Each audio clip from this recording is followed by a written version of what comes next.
Hey guys, what's going on? Hope you are all doing well. Welcome back to Film Sprinter.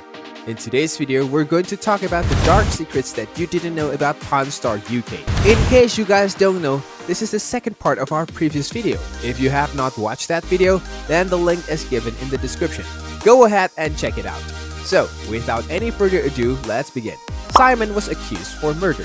Believe it or not, but this is completely a true story. Simon Penworth first became a staple of Regal Pawn by buying up all of their bayonets. The crew then accused him of killing their secretary. And before he could work in the pawn shop, Penworth was a gravedigger where he used to spend all his time in limited graveyards. Well, the trunk of his car would often include shovels, digging tools, and traces of dirt. So when the Regal Pawn secretary didn't appear for work for around 3 weeks, the crew became uncertain about the customer. Penworth wondered at how close he became to being accused of murder. But Mark Manning convinced him that they actually accused him personally. Mark hated the show. It's a nice thing that two Marks hadn't set out to become popular, or Mark Manning would have been disappointed.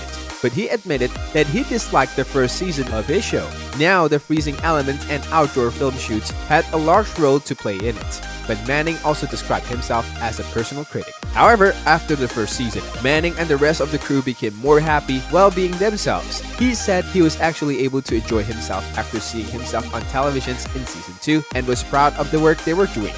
Manning assured fans that season 2 was more of a testament to what they had always wished the show would be and the work they expected their shop to be putting out into the world.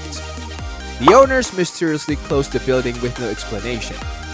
The shop was completely new after opening in 2012 and quickly becoming successful enough to be featured in their own reality TV series. However, despite all of this success, the building was unexpectedly shut down and without any explanations. The doors were locked and signs were taken down, and the entire building was put up for sale. The company's business had gone through a revolving door of directions in the same year before and had decided to discontinue the business. However, they changed their minds after a public uproar.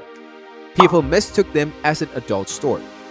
Sometimes people make some embarrassing assumptions about the show's name or about the name of the store itself. Buyers seems to understand that pawn is misspelled and the store is actually an adult shop.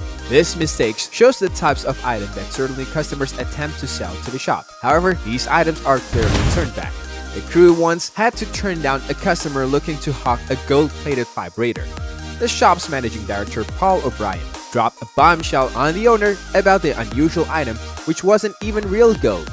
Not to mention, Regal Pawn would never have purchased such an item, whether or not it had turned out to be valid. They have also had to turn away hawkers aiming to sell underwears that actually belong to supermodel Christy Turlington. All of the Beatles memorabilia that the shop gets to is from Mark's own collection. Mark Manning's popular collectibles celebrate a very special kind of British royalty, which is none other than the Fab Four.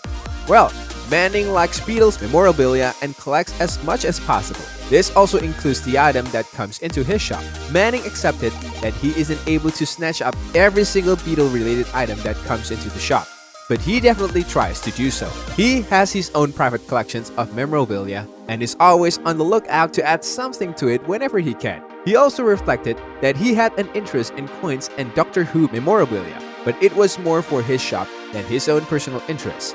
The cast wasn't trying to get on TV.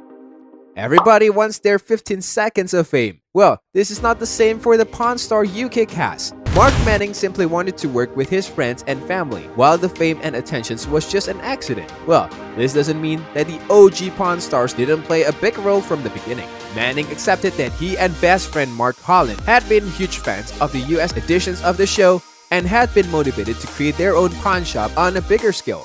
Well, the two Marks worked in two unique shops, which is why they decided to combine the two for one mega business, which would include everyone under the same roof. Manning also said that they were able to maintain all their workers from both shops. Alright, that's it for today. We will see you in our next video. Thanks for watching.